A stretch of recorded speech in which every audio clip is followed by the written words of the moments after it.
Malungkot ang hinagpis ng mga kaanak ng 8 taong gulang na si Roniel nang iahon ang kanyang mga labi sa bahagi ng Tulyahan River sa Barangay Tinajeros, Malabon, pasado alas 11 ng umaga kanina.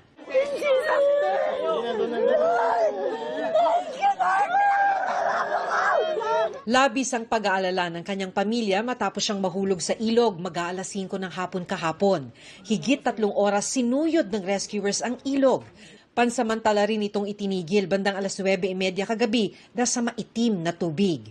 Kaninang umaga sa pagpapatuloy ng paghahanap, sa dasal kumapit ang mga kaanak ni Roniel hanggang sa nakita na ang kanyang mga labi. Ayon sa kanyang ama, naglalaro si Roniel kasama ang 6 pang bata malapit sa river wall nang mangyari ang insidente. Nasa trabaho raw siya noon habang nag-aalaga ang kanyang misis ng kanilang bunsong anak. Hindi anya nagpaalam si Roniel sa kanyang nanay. Alas 3 ng hapon, nahagip pa ng CCTV si Roniel sa labas ng kanilang bahay. Tinawag po yata siya ng mga kalaro niya po eh.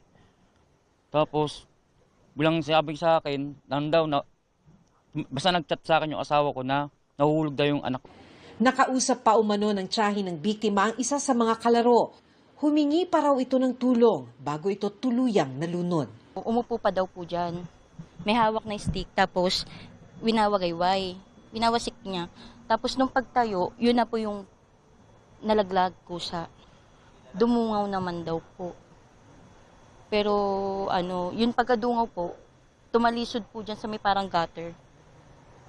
Kaya nalaglag daw po. Ayon sa mga taga-barangay, ipinagbabawal ang paglalaro sa bahagi ng river wall.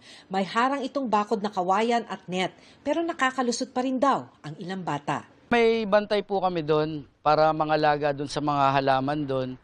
Yun nga lang po, siguro, aksidente yun na nahulog yung bata.